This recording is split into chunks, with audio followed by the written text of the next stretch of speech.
I used to believe I lived in a safe neighborhood. That's what everyone told me when I bought my modest two-bedroom house on Alder Lane. The lawns were manicured, the mailboxes freshly painted, and every evening you could hear the rhythmic sounds of children's bikes, families grilling, and the occasional distant bark of a dog. People waved to each other as they watered their grass or carried in groceries. It was the kind of place you were supposed to feel proud to live in, a suburban sanctuary. That illusion held up perfectly, until I noticed the house across the street. Every neighborhood has that house, the one that looks just a little too quiet, the one where the grass grows higher than it should, where the lights flicker oddly, and where the curtains never quite close all the way. Ours was directly across from my driveway. It had dark green siding that was faded and cracking in places, shutters that looked one windstorm away from falling off, and windows that never reflected anything but shadows. No one really talked about who lived there. Some neighbors claimed it was abandoned, while others said there was a reclusive old man inside who only came out at night. Mail would occasionally build up for days, then vanish. A porch light might turn on at 3 in the morning, but be off by dawn. You'd catch the occasional silhouette in the upstairs window, a tall, motionless shape that seemed more like a shadow than a person. We called it the Quiet House. I moved in during the early spring, and by the time summer rolled around, I'd begun to feel the house was watching me, not in a metaphorical way, in a deeply unsettling, literal way.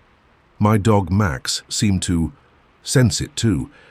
On our walks, he would always slow down as we passed the house, ears pinned back, growling low under his breath. Once he yanked on his leash so hard I nearly dropped it, trying to pull away from the sidewalk that ran along the front yard. I laughed it off as paranoia, but the unease lingered long after we passed.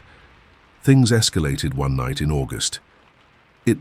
I was just after 11 p.m., and I was watching an old horror movie when I heard a sharp crashing sound from outside. Not the clatter of a trash can, something heavy, splintering. I walked out onto my porch and scanned the street.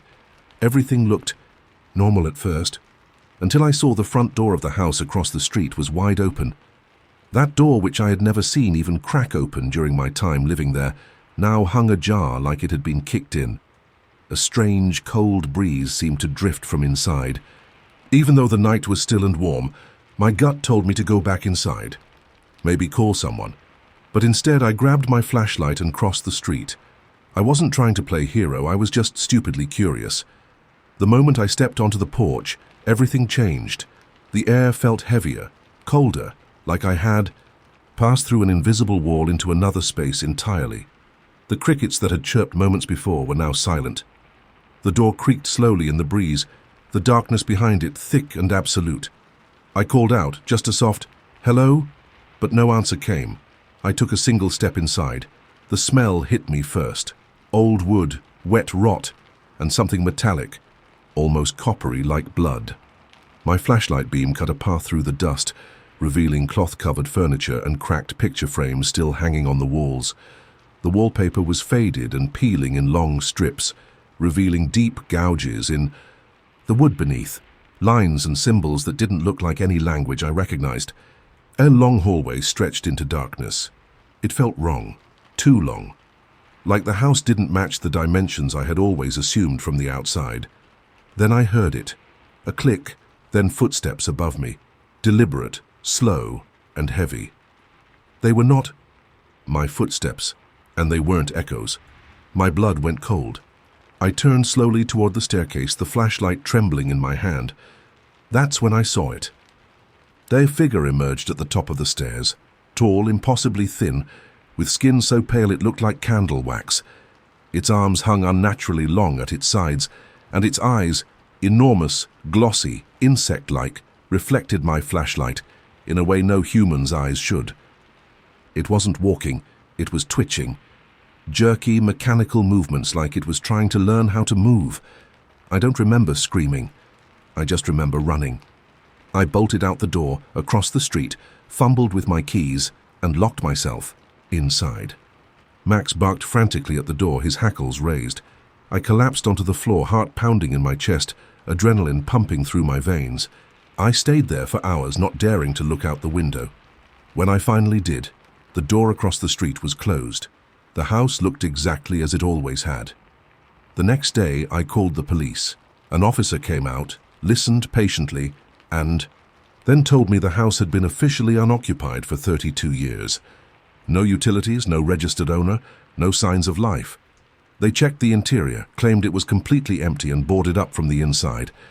I felt insane. A week later, a real estate sign appeared in front of the quiet house. No branding. Just a plain white post and a black placard with the word available. But when I called the number listed, it rang once and then disconnected. I asked around the neighborhood, but no one knew who had put the sign there. By the next morning, it was gone. That was the final straw. I moved out 2 months later. I didn't sell the house. I just left it, rented it out, and never looked back. I now live across the country, in a different time zone, in a high-rise building where I can see everything around me for miles. But I still wake up sometimes in the middle of the night and feel like I'm being watched from a window, from a house I'll never return to. Some homes are quiet for a reason.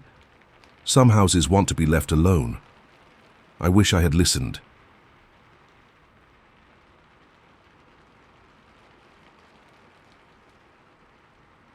When I moved into the Briarwood apartments, I thought I was upgrading.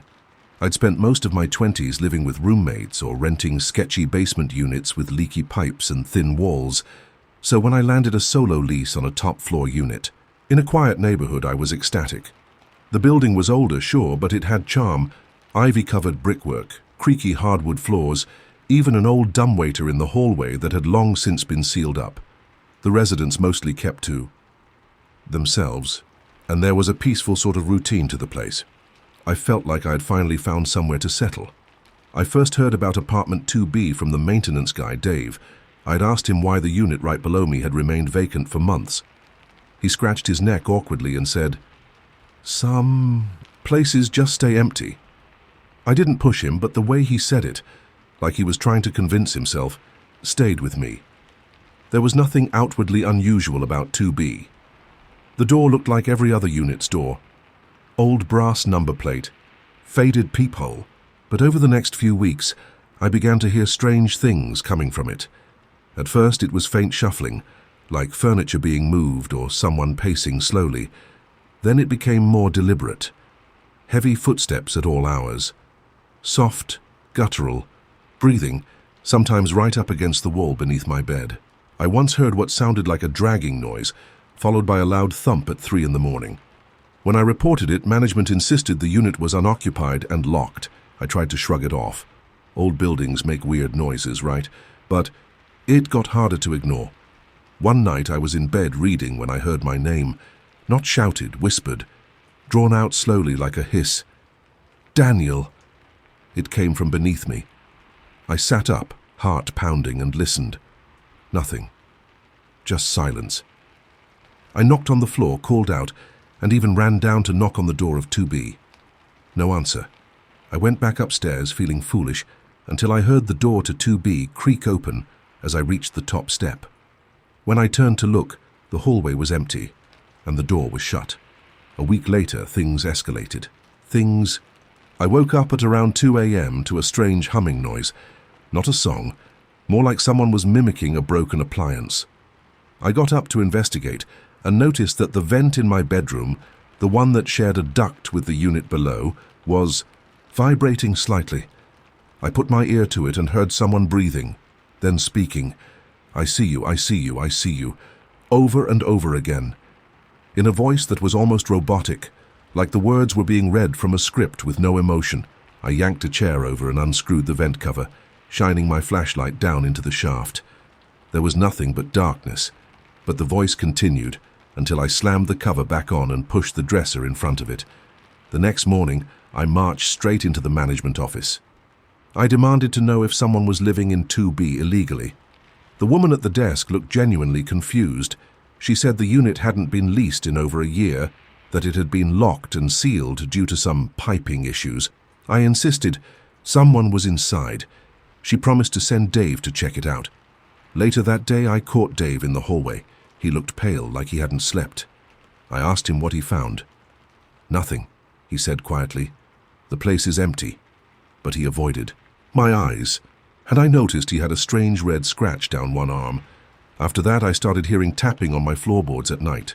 Rhythmic, like code. I tried to record it on my phone, but every time I hit record, it stopped. I invited a friend over to stay one weekend, just to see if I was imagining things.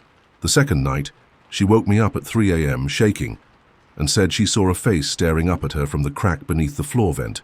A pale, wide-eyed face with no eyelids. We left that night and slept in her car. I moved out 2 days later. Never got answers. The building manager stopped returning my calls. Dave vanished. The office claimed he quit suddenly and left no forwarding address. Apartment 2B still shows up as unlisted when you check the complex map online. But sometimes I dream about it. I see myself in the old hallway staring at the door. The brass numbers are gone. There's no knob, no peephole, just a smooth surface that begins to breathe. I hear my name again, and I wake up with that same whisper in my ear. I see you, see you.